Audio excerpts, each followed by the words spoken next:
pour demain, nous avons un jeûne de 7 heures de temps, de 10 heures du matin à 17 heures. Donc, il n'y aura pas de prière le matin très tôt à 4 heures, ni à 9 heures, mais nous commençons à prier à 10 heures. Et comme à notre habitude, nous aurons différents sujets. Vous pouvez donner différents sujets. La victoire s'acquiert à genoux. Comme dit les ailes de la foi, la victoire s'acquiert à genoux, debout, sainte cohorte. Notre combat n'est pas dans le blabla, dans des revendications agressives, mais dans la prière. Même s'il faut faire entendre nos voix, le Seigneur lui-même nous donnera audience. Et je sais que l'œuvre qu'il a commencée en nous, il va la continuer parfaitement pour la gloire de son nom. Alors vraiment, je veux vraiment vous bénir, vous encourager, vous fortifier. Je sais que Dieu demeure en nous et il est avec nous comme il nous l'a promis. Ce soir, nous allons continuer notre étude dans le livre de l'Apocalypse et nous allons commencer à partir du verset 17 du chapitre 7. Apocalypse 7, verset 17. Donc voilà, demain matin, à partir de 10 heures, comme je le disais, jusqu'à 17 heures, un jeûne pour ceux qui le peuvent total, pour ceux qui le peuvent à l'eau, pour ceux qui le peuvent au jus, mais pour tous ceux et celles qui sont en bonne santé, et, tenez pendant ces 7 heures de temps dans la prière, faites le minimum de choses, organisez-vous bien, de toute façon, nous avons tout notre temps. Donc, gloire à Dieu, Dieu a permis ce temps-là pour que nous puissions vaquer à la prière, d'autant plus que nous savons que le temps est proche.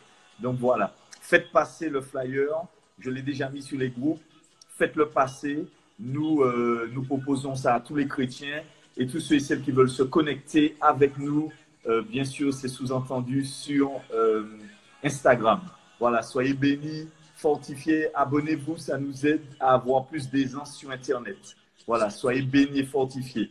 Alors oui, nous allons commencer notre temps de méditation dans la parole de Dieu. La parole de Dieu est merveilleuse, la parole de Dieu est efficace, elle est puissante, elle est puissante. Donc, pour tous ceux et celles qui le peuvent, à sec, ou sinon à l'eau, au jus, pour ceux qui ne peuvent vraiment pas manger, mais consacrez votre temps à la prière. Ça, c'est pour demain, à partir de 10 heures. Donc, voilà. Ok, soyez bénis et fortifiés. Je crois que nous avons beaucoup à dire à propos de l'Apocalypse, qui est un livre merveilleux, comme le livre de la Bible lui-même. La Bible en elle-même est un livre merveilleux, un livre puissant. C'est un livre qui nous remplit de puissance, de force, mais aussi de connaissance pour les choses à venir. Alors, ce soir, Apocalypse 7, verset 17. Apocalypse 7, verset 17. On a vu, Jean est dans l'île de Patmos, il a une vision du trône, Dieu lui donne un message pour les églises, et là il commence à voir la scène qui va se dérouler, les 4 êtres vivants, les 24 vieillards, la foule nombreuse, les myriades de myriades d'anges qui le servent, qui servent le Dieu tout-puissant, et ensuite il voit tout le déroulement, le livre aux 7 sceaux qui est dans l'Apocalypse. Et là, il va commencer à ouvrir le livre et en rompre les sceaux. Jésus, lui seul, est digne. Personne d'autre n'est digne d'ouvrir le livre et d'en rompre les sceaux. Voilà, vous connaissez maintenant mon petit schéma, vous connaissez maintenant mon petit dessin avec les 7 sceaux, voilà, que Jésus a ouvert. Et là, nous allons ouvrir le 7e sceau, le dernier sceau qu'on va casser du livre qui est inédit, qui est secret, qui est révélé uniquement à celui qui est digne, c'est-à-dire notre divin sauveur, notre maître, Jésus de Nazareth, Jésus-Christ. Et c'est lui qui est Dieu. Je le répète, c'est lui qui est Dieu. Il est l'homme, mais totalement Dieu. L'homme parfait, notre héros, notre bien-aimé sauveur, celui qui nous aime, qui nous a rachetés au prix de sa vie, par son sang, nous dit la Bible. Et il a fait de nous un royaume de prêtres et des sacrificateurs pour Dieu son Père. Quel merveilleux quel merveilleux Dieu nous avons. Nous n'avons pas un Dieu lointain, nous avons un Dieu qui désire être auprès de nous, avec nous. Il veut être avec toi. C'est un vaillant guerrier, un vaillant héros. Jésus-Christ est le même hier, aujourd'hui, éternellement. Il ne change pas. Il ne peut pas changer parce qu'il ne se renie pas lui-même. Nous changeons de caractère. Nous changeons de manière de parler, de faire, mais Dieu, lui, ne change jamais. Jésus-Christ ne change pas. Il ne peut pas changer parce qu'il est vraiment Dieu. Il est l'Éternel, le Dieu des armées. Il est le roi des rois et le Seigneur des seigneurs. Alléluia. Donc, on continue notre temps d'études dans la parole de Dieu. J'espère que vous êtes contents d'être avec moi ce soir, mais pour ma part, je suis vraiment heureux de vous revoir. Voilà, de vous lire déjà. Alors, mettez-vous, ne faites pas d'imprudence. Je pense au frère Greg. Je vois qu'il était à l'extérieur. Je lui demande de rentrer à la maison. Il faut mieux vous rentrer à la maison. Donc, voilà. Alors, maintenant, nous allons lire. On avait vu hier les 144 000. Pour faire un petit rappel, les 144 000 sont des Juifs. Ce sont des Juifs. On a vu les 12 tribus, ce ne sont pas des gens des nations, ce sont des Juifs. C'est pourquoi il dit bien de chaque tribu d'Israël. Donc les tribus d'Israël n'en sont pas perdues. Mais Dieu veille sur sa parole pour l'accomplir. Et il y a 12 000 de chaque tribu. C'est un chiffre symbolique, mais c'est pour bien montrer que Dieu est ordonné dans ce qu'il fait. Ah, il est à son boulot, d'accord. Mais Dieu sait ce qu'il fait. Il sait comment il enclenche les choses. Oui, il y a certaines religions qui disent, les TJ, pour ne pas nommer de nom, que les 144 000 uniquement seront sauvés. Ce n'est pas vrai. Il faut être cohérent dans la parole de Dieu. Ce sont des Juifs, c'est ce qu'on voit.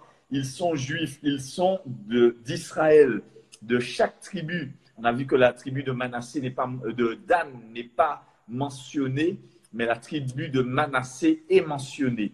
Et à travers cela, on comprend que Dieu a horreur de l'idolâtrie. L'idolâtrie peut faire que Dieu rompe l'alliance.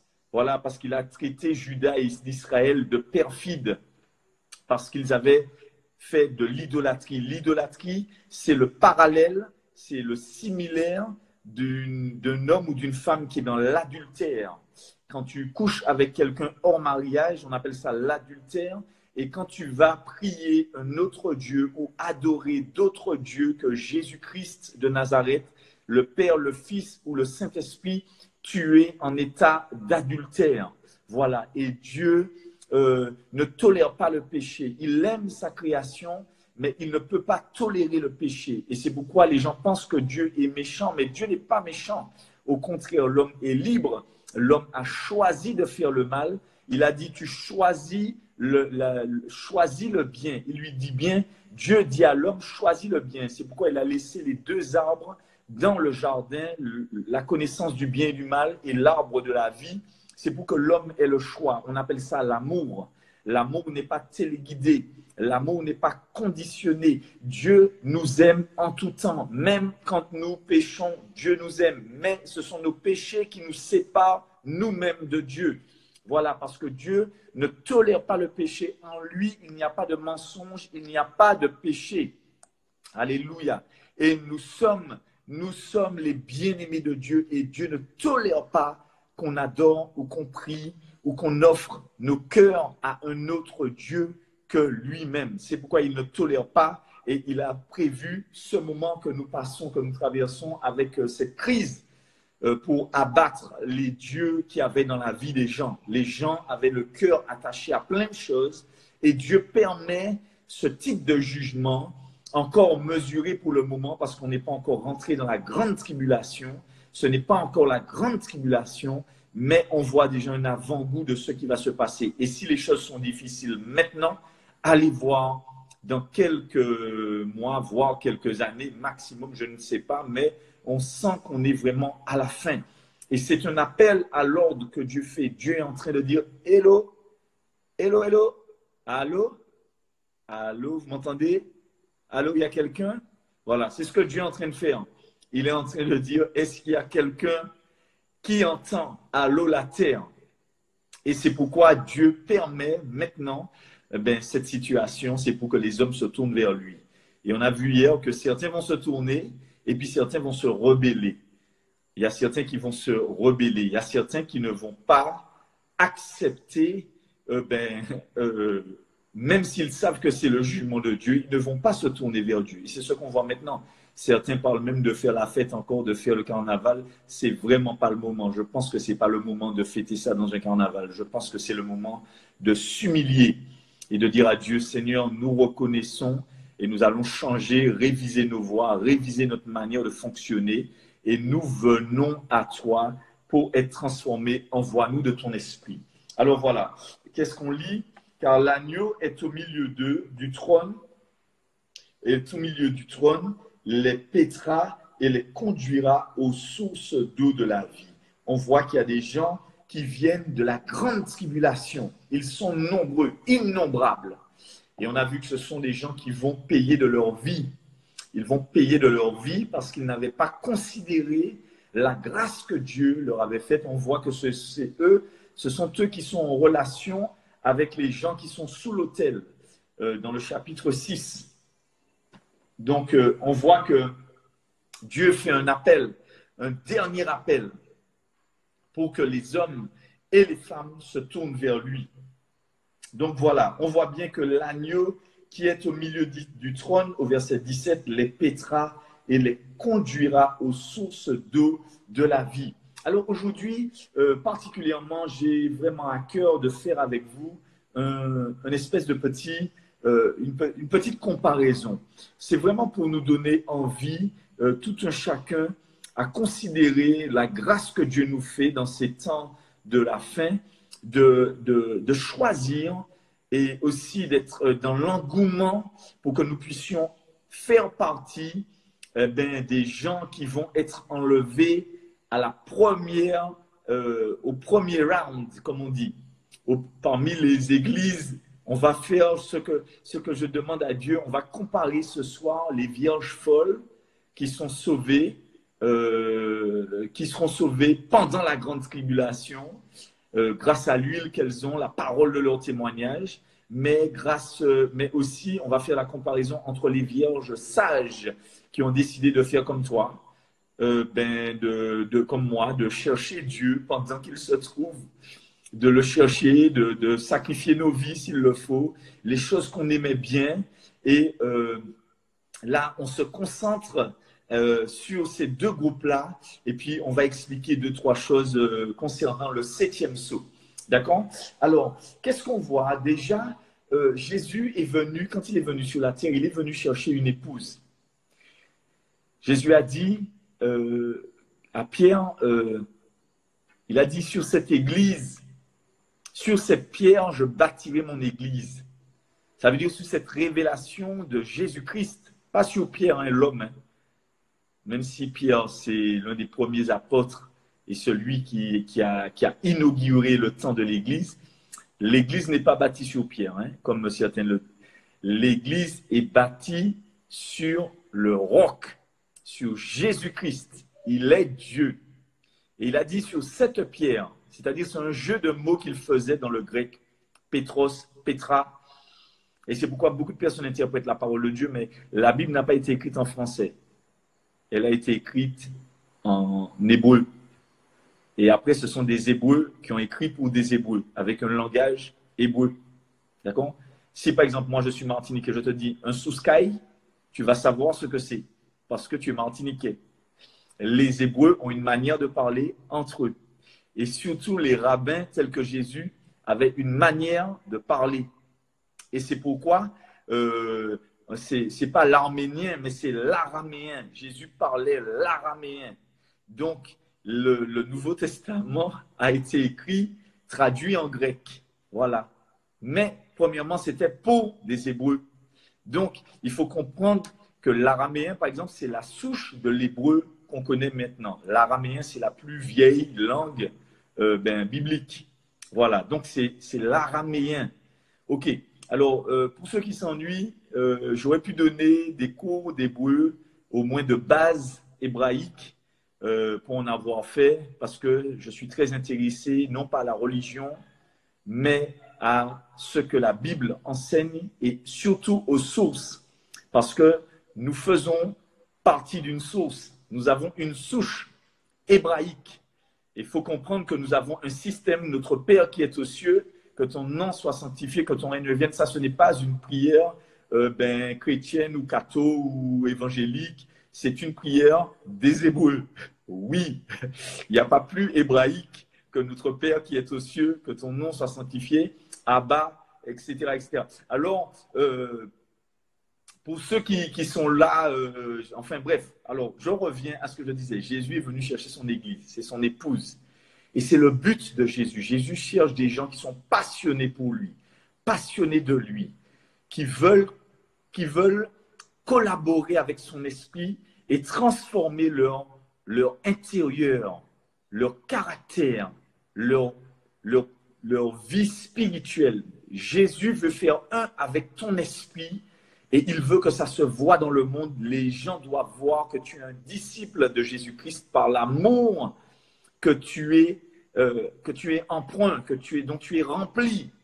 Et Jésus est venu chercher cette épouse-là, mais malheureusement, il a sauvé des gens par son sang. Elles sont vierges, les 10 vierges sont vierges, mais il y a 5 qui sont sages, c'est-à-dire qui ont su patienter, se préparer, avoir cette réserve d'huile, et puis certaines qui ont été folles, c'est-à-dire qu'elles se sont dit, bon, le temps, Jésus ne revient pas tout de suite, la vie est comme ça. Il y a certains qui m'ont dit, oh, Jésus va revenir dans 100 ans.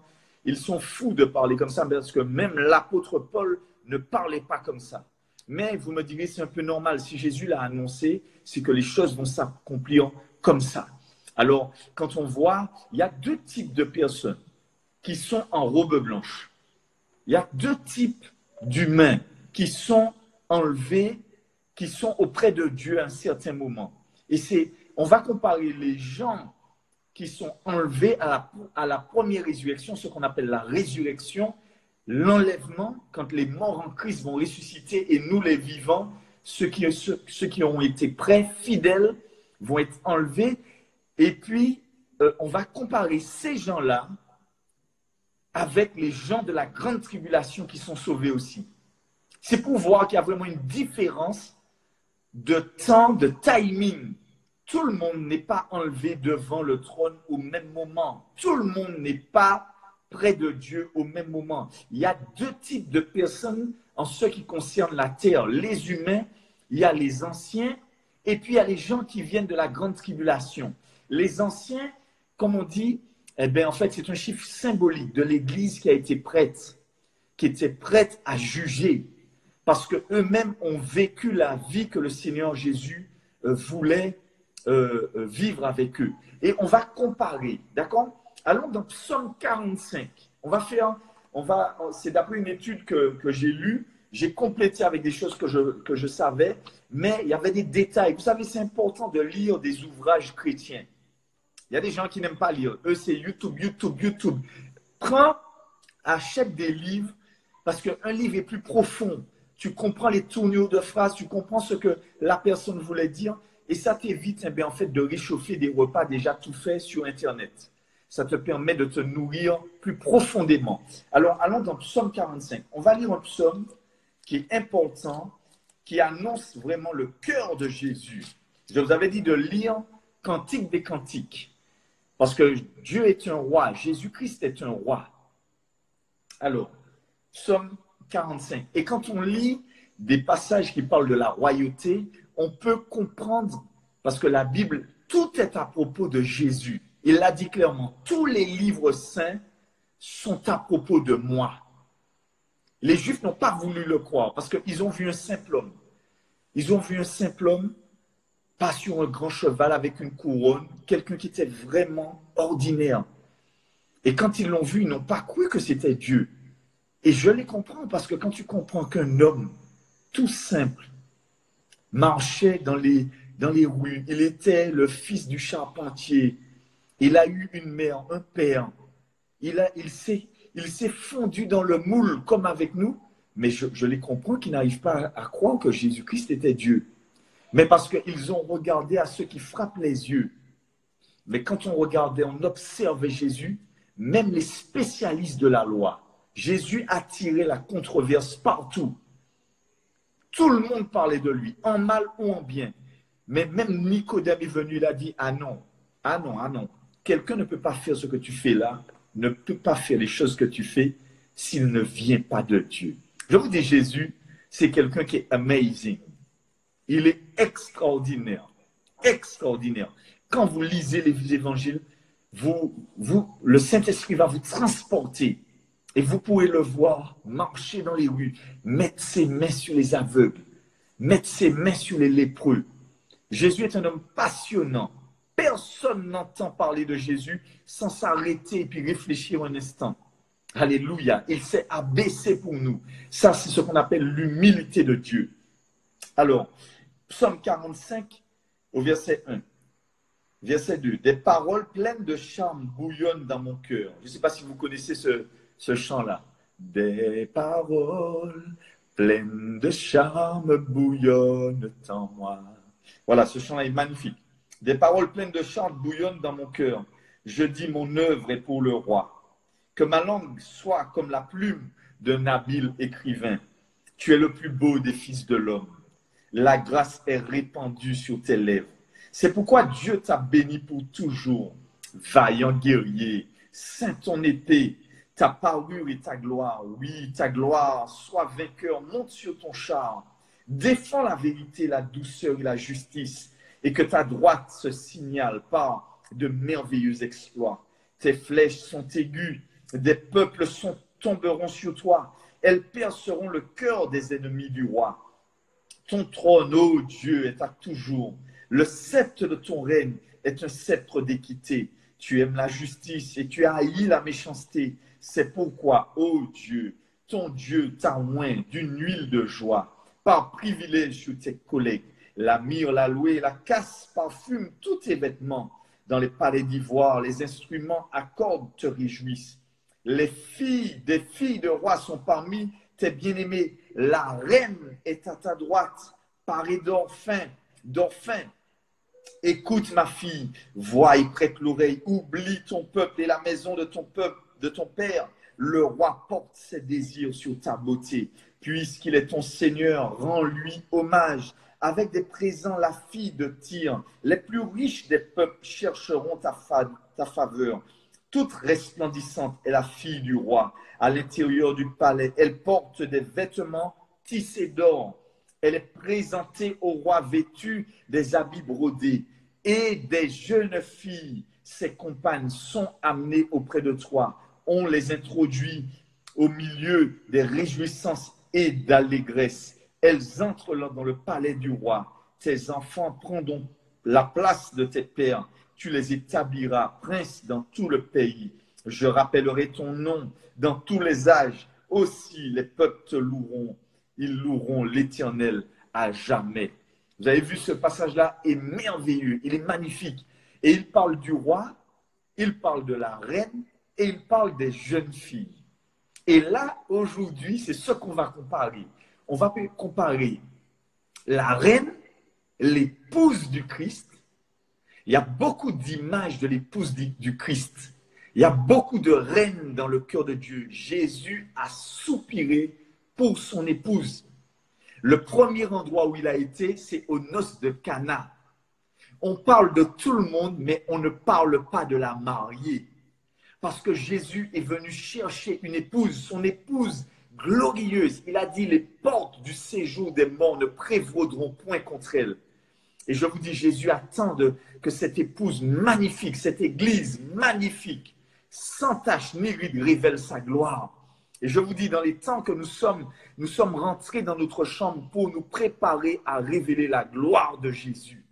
Il faut qu'on voit la gloire de Jésus parce qu'en général, l'épouse est tellement imprégnée de son mariage, tellement imprégnée de son amoureux, qu'elle devient comme lui. Elle reçoit des présents qui sont la parure, un collier pour mettre autour de son cou, qui sont les dons de l'esprit. Elle reçoit l'amour de Dieu, elle dispense la grâce de l'Éternel. C'est cette épouse glorieuse que Jésus veut que tu sois. Jésus veut que tu lui ressembles, que tu l'attendes, que tu sois amoureux de lui. Et je parle même aux garçons, c'est pas grave. Jésus-Christ, c'est mon amoureux. Le Saint-Esprit, j'aime les jambes du Saint-Esprit. Je trouve magnifique les jambes de Dieu. Je le trouve beau, je le trouve merveilleux. Ce n'est pas un amour charnel, mais c'est un amour profond, plus pur que l'or. Et on voit que la reine est habillée d'une certaine manière. Et on voit que les jeunes filles sont habillées d'une certaine manière. On voit que ceux qui sont enlevés sont habillés d'une certaine manière. Et on voit que ceux qui sont dans la grande tribulation sont habillés d'une autre manière. Et c'est ce qu'on va voir. Alors l'épouse dans Psaume 45, qui est une image de l'église qui sera enlevée, elle a des vêtements blancs, d'un fin lin éclatant, qui sont les œuvres qu'elle a.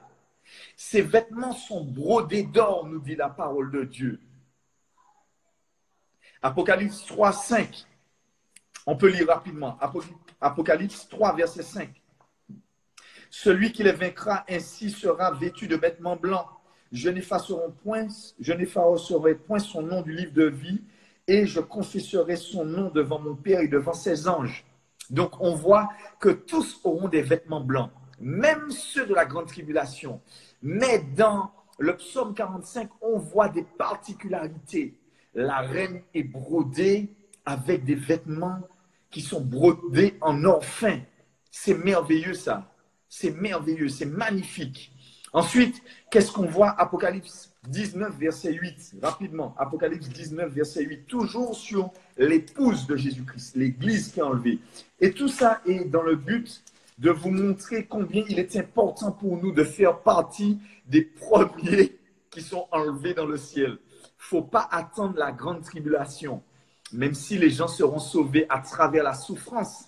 Mais il est important pour nous de souffrir maintenant avec Dieu. Le Seigneur m'a parlé, je vous dis dimanche, j'ai un message spécial pour chacun d'entre nous. Parce que chacun d'entre nous, nous avons un plan que Dieu veut accomplir dans nos vies. Et le Seigneur m'a parlé à travers un texte qui est important. Alors, Apocalypse 19, verset 8, qu'est-ce que la Bible nous dit? Et il lui a été donné de se revêtir.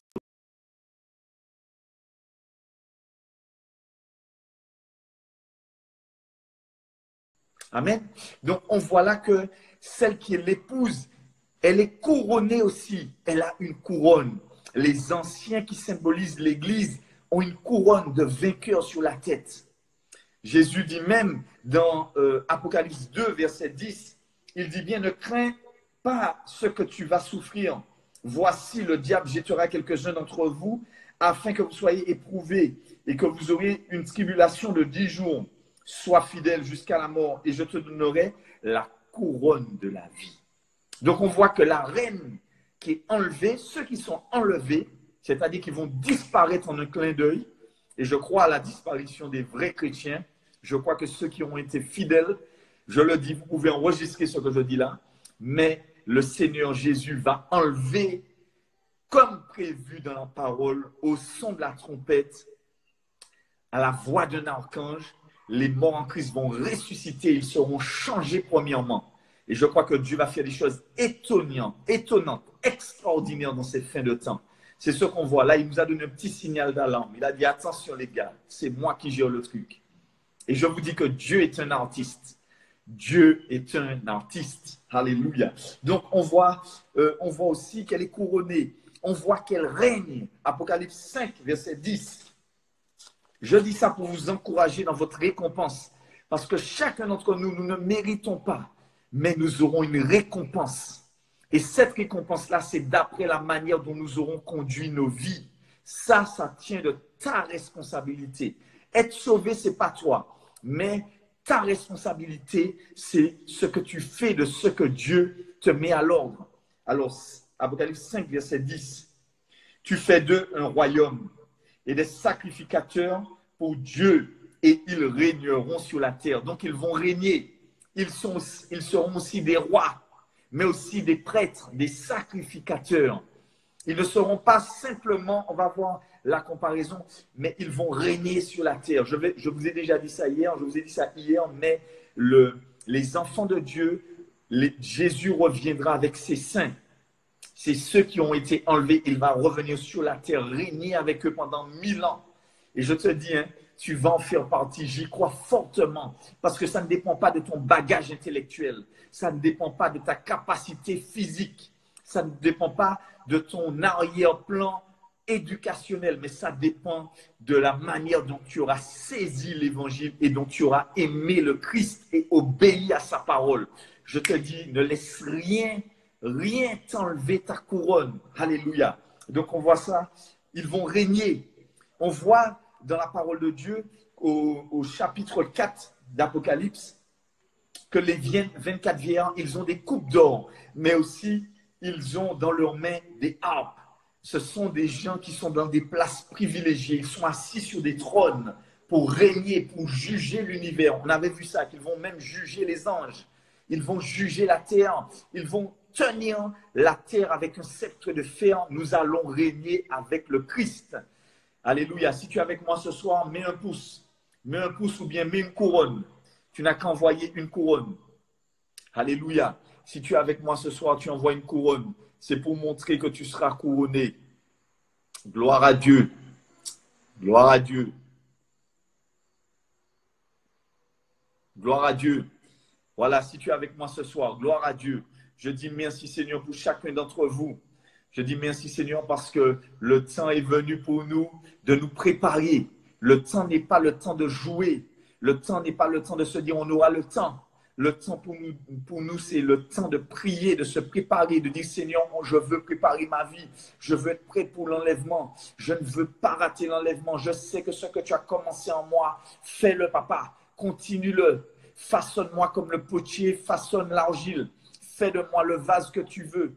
Arrange, papa, dérange s'il le faut. Mais fais-moi être prêt pour la gloire de ton nom. Ce sont des gens qui n'auront pas vécu pour eux-mêmes, pour leur propre gloire. Mais ce sont des gens qui auront vécu entièrement pour le Christ. Et il y a une différence. Il y a différentes récompenses dans le ciel. Oui, il y a des récompenses. Et il y a des récompenses à celui à qui on a confié beaucoup. Beaucoup. On lui demandera beaucoup. C'est pourquoi tous les gens qui veulent des dons là, pour prophétiser, pour faire des miracles, Dieu va te demander qu'est-ce que tu as fait avec. Tous les gens là qui sont venus, qui ont entendu des super prédications, tous les gens là qui ont eu des pasteurs qui faisaient attention avec eux, tous les gens là qui avaient la Bible dans leurs mains, tous les gens qui regardaient tous les audios sur YouTube, tous ces gens-là, Dieu va vous demander des comptes. Il va te dire, ah bon, mais tout ce que tu savais, pourquoi tu ne l'as pas mis en pratique? Je vous dis, la connaissance à un moment, c'est même dangereux. Quand on ne sait pas, c'est autre chose. Mais quand on sait, Dieu va nous demander des comptes. Mais mieux vaut savoir et puis mettre en pratique. À celui à qui on a beaucoup donné, il lui sera beaucoup demandé. Voilà, on continue. Alors ce seront des rois, des sacrificateurs. Ils vont régner avec Dieu. Ils seront au titre royal. Et quand on lit le psaume 45, c'est magnifique.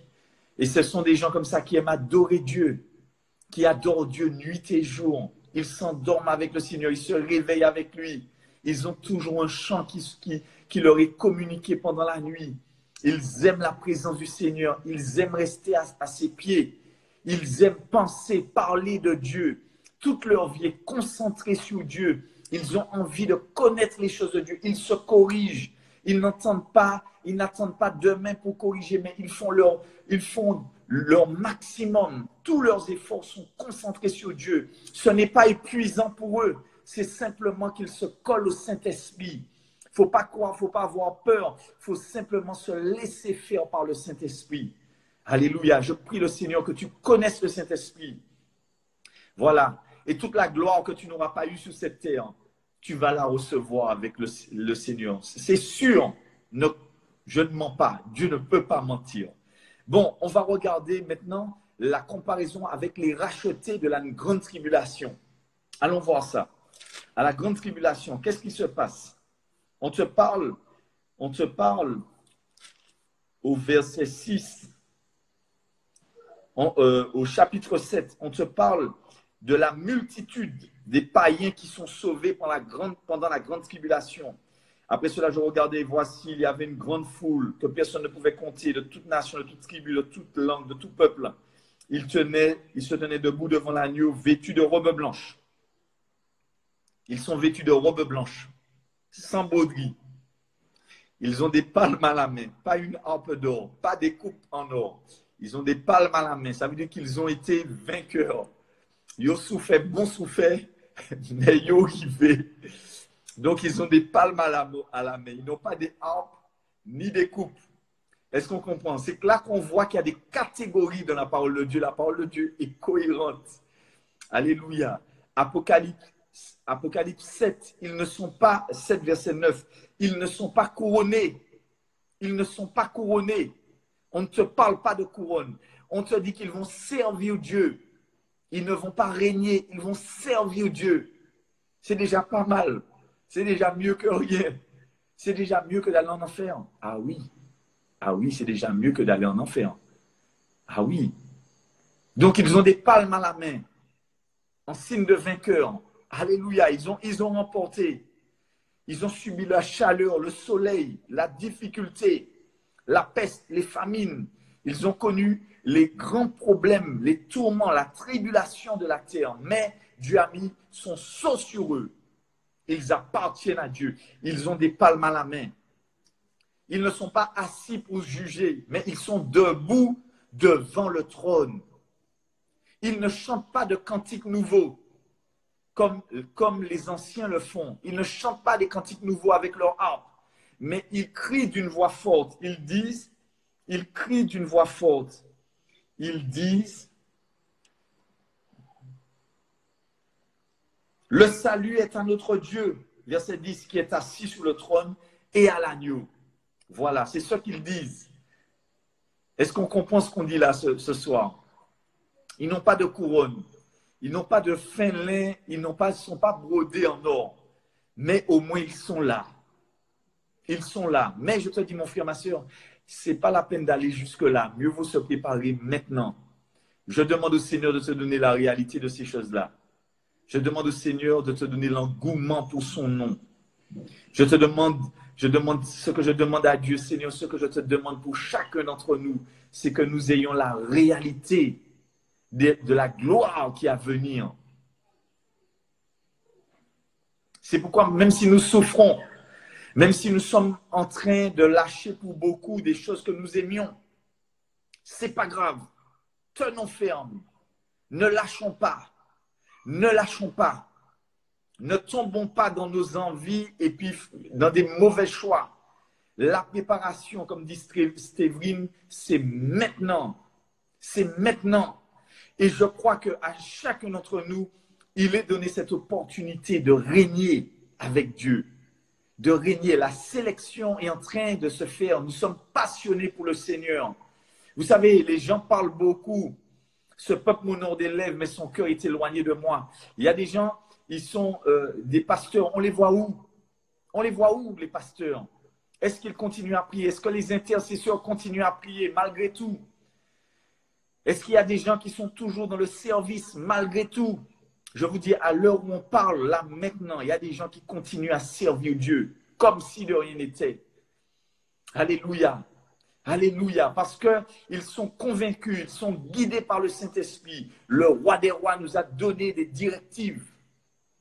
Alléluia. Et je vous le dis, mes bien-aimés, vous n'êtes pas n'importe qui. Vous devez croire que vous serez enlevés. Vous devez savoir que tout ce que vous faites maintenant, c'est pour un but. C'est pour un but. La Bible nous dit que l'agneau conduira ces gens-là, les gens qui auront souffert, à la source de la vie. Vous savez, c'est un terme qui m'a, au verset 17, Apocalypse 7, verset 17, c'est un terme qui m'a fait réfléchir, les sources de la vie. Les sources de la vie.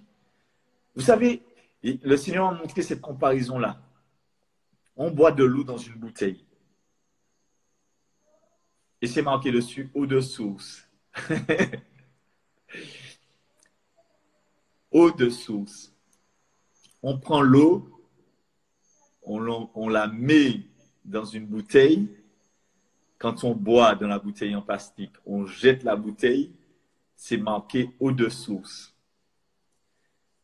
Mais je crois que le meilleur, c'est d'aller boire nous-mêmes à la source de l'eau. Où l'eau, elle n'est pas stagnante, mais elle est vivante, elle bouge. L'eau où elle est fraîche, sans impureté. Ce n'est pas comme toutes les eaux qu'on a travaillées dans les bouteilles là et puis c'est marqué eau de source. Et le Seigneur m'a interpellé dessus. Il va leur montrer les sources de la vie. Ça veut dire ce qui est à l'origine de la vie. Dieu va nous conduire dans un endroit où on ne sera plus obligé de chercher ceci pour être bien, chercher cela pour être bien, chercher par là un mari, une femme, un ami. On nous souhaite, nous qu'à regarder un film, les films ont fini, et ben ouais, c'était bien sur le moment, c'était super, mais voilà, c'est terminé. On a envie de rester encore dans les rêves, mais oui, mais non, c'est fini. Les sources sont dans les bouteilles pour le moment, mais Dieu va nous montrer la source même de la vie. Et vous savez, la source de la vie, c'est le Père.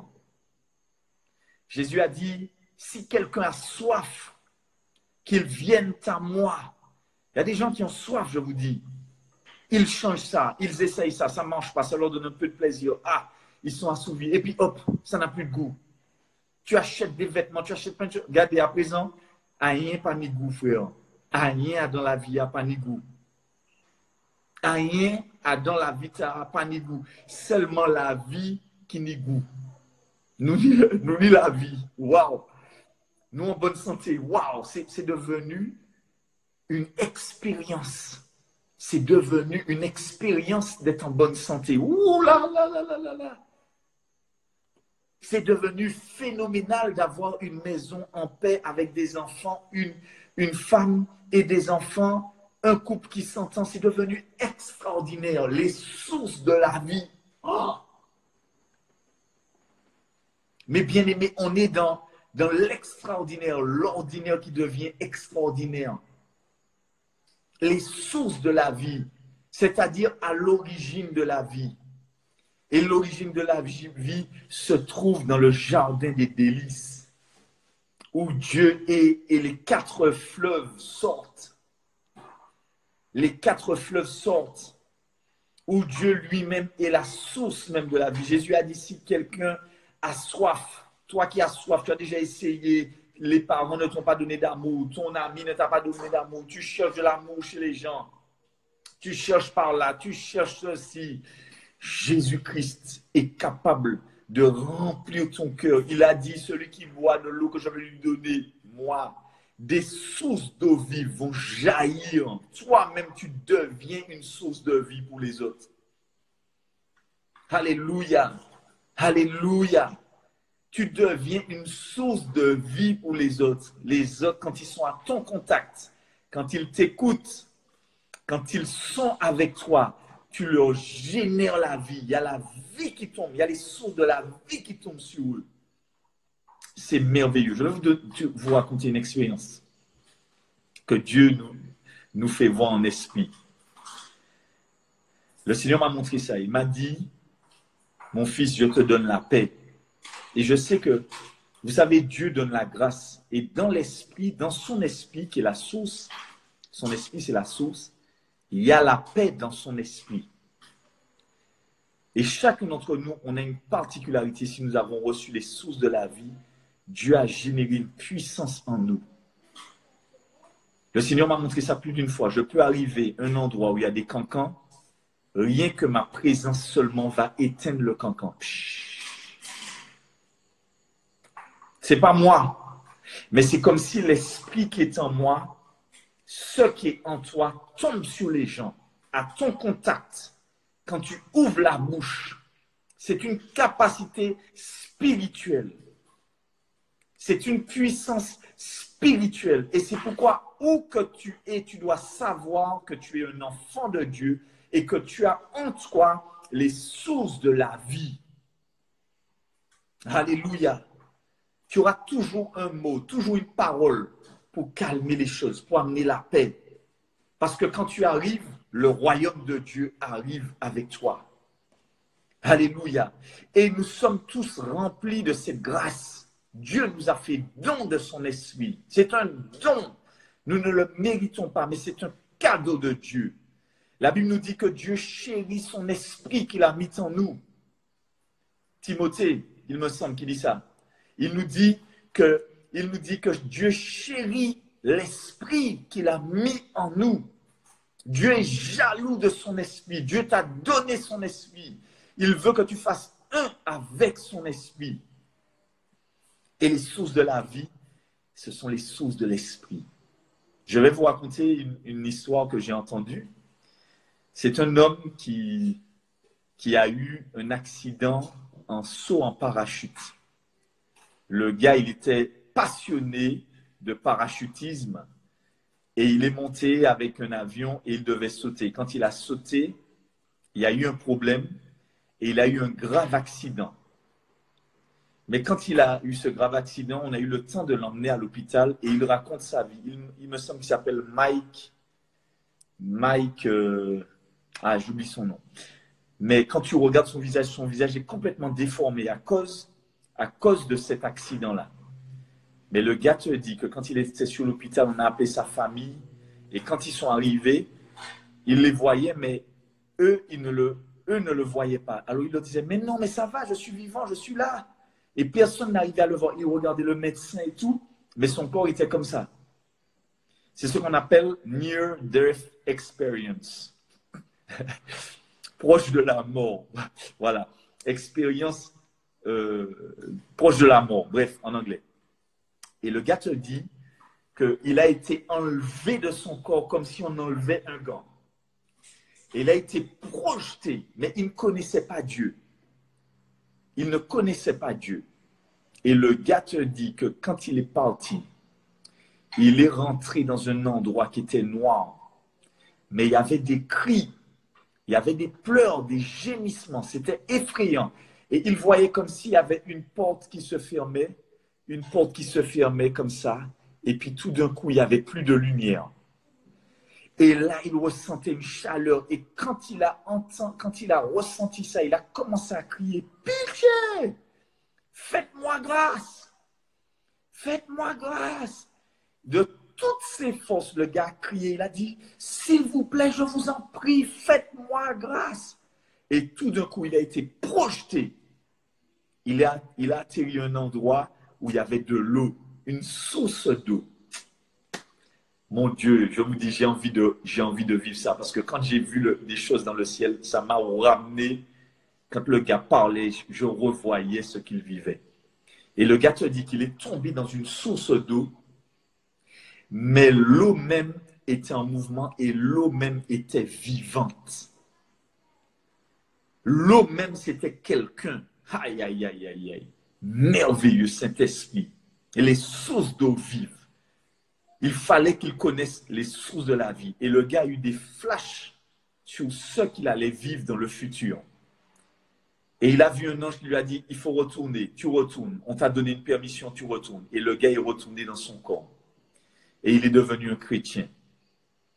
Je vous dis, je suis sûr qu'un jour, on aura à boire de cette source d'eau vive-là. Et tous ceux et celles qui auront souffert pendant la grande tribulation, le Seigneur Jésus lui-même va les emmener boire les sources de la vie. J'ai hâte de prendre cette source dans mes mains et puis de la boire. Alléluia, on va boire Dieu. Magnifique expérience. Demande au Seigneur de te faire vivre des expériences avec lui. Vous savez, quand j'en parle, je vis ce que je dis. Parce que je sais que tout ce que je lis dans la parole, c'est vrai. Et je me l'accapare. Et j'en fais vraiment ma vie. Je veux vivre déjà, goûter sur la terre